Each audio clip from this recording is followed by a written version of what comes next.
Hi boys and girls, it's Mrs. Panos. Before we read the last two chapters of Magic Treehouse, Dinosaurs Before Dark, I want to wish everyone a happy summer and happy reading. I miss you all and can't wait to see you all in September. Magic Treehouse, author Mary Pope Osborne, Book 1, Dinosaurs Before Dark. Chapter 9, The Amazing Ride. The Pteranodon coasted down to the ground. He stared at Jack with his bright, alert eyes. What was Jack supposed to do? Climb on? But I'm too heavy, thought Jack. Jack looked at the Tyrannosaurus. It was starting up the hill. Its giant teeth were flashing in the sunlight. Okay, thought Jack. Don't think, just do it. Jack put his book in his pack. Then he climbed onto the Pteranodon's back. He held on tightly. The creature moved forward. He spread his wings and lifted off the ground. Jack nearly fell off as they teetered this way and that.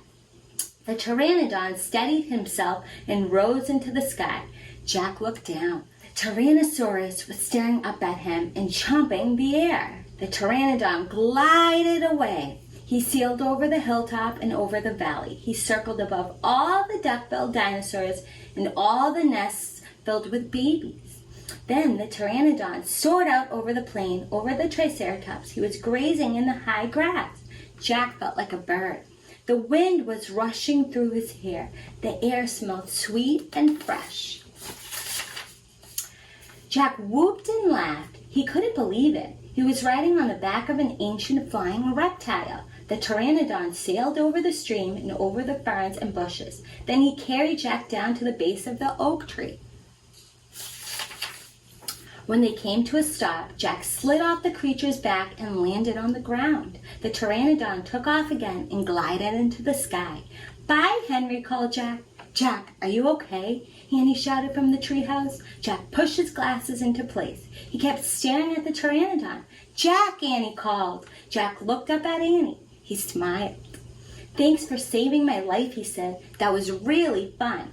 Thank Henry, not me, said Annie. Come on. Climb up. Jack tried to stand. His legs were wobbly. He felt a bit dizzy. Hurry, shouted Annie. It's coming. Jack looked around. The Tyrannosaurus was heading straight toward him. Jack bolted to the ladder. He started climbing. Hurry, hurry, screamed Annie. Jack reached the top and scrambled into the treehouse. It's coming toward the tree, Annie cried. The dinosaur slammed against the oak tree. The treehouse shook like a leaf in the wind. Jack and Annie tumbled into the books. Make a wish to go home, cried Annie. We need the book, the Pennsylvania book, said Jack. Where is it? They both searched madly around the treehouse. Found it, said Jack. He grabbed the book and flipped through the pages. He found the photograph of the Frog Creek woods. Jack pointed to the picture in the book. I wish we could go home, he shouted. The wind began to blow. Jack closed his eyes. He held on tightly to Annie. The treehouse started to spin. It spun faster and faster. Then everything was still, absolutely still. Chapter 10, Home Before Dark. Jack heard a bird singing. He opened his eyes. He was still pointing at the picture of the Frog Creek woods. He peeked out the treehouse window. Outside, he saw the exact same view as the picture in the book. We're home, whispered Annie. The woods were lit with a golden late afternoon light. The sun was about to set. No time had passed since they'd left Frog Creek. Jack!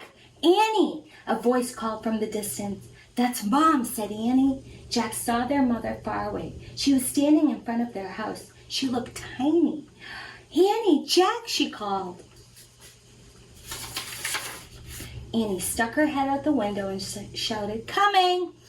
Jack still felt dazed. He just stared at Annie. What happened to us, he said. We took a trip in a magic treehouse, said Annie simply. But it's the same time as we left, said Jack. Annie shrugged.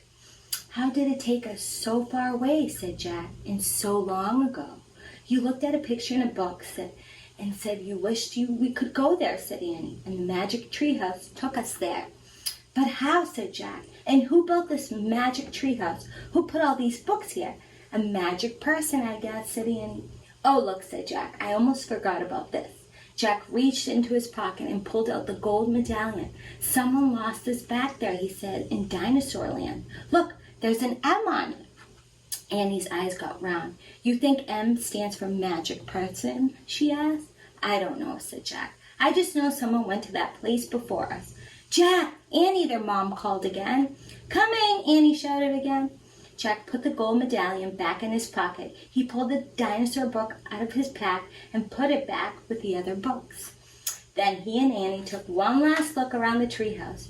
Goodbye, house, whispered Annie. Jack slung his backpack over his shoulders.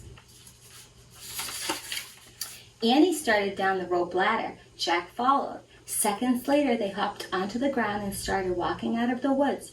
No one's ever going to believe our story, said Jack. So let's not tell anyone, said Annie. Dad won't believe it, said Jack. He'll say it was a dream, said Annie. Mom won't believe it, said Jack. She'll say it was pretend. My teacher won't believe it, said Jack. She'll say you're nuts, said Annie. We'd better not tell anyone, said Jack. I already said that, said Annie. Jack sighed. I think I'm starting not to believe it myself, he said. They left the woods and started up the road toward their house. As they walked past all the houses on their street, the trip to Dinosaur Time did seem more and more like a dream.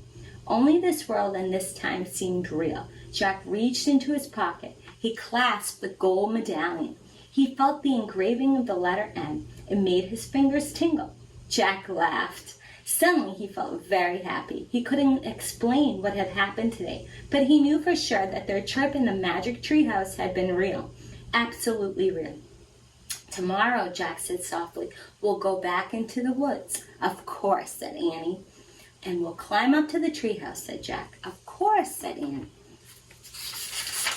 And we'll see what happens next, said Jack. Of course, said Annie. Race you! And they took off together, running for home. The end.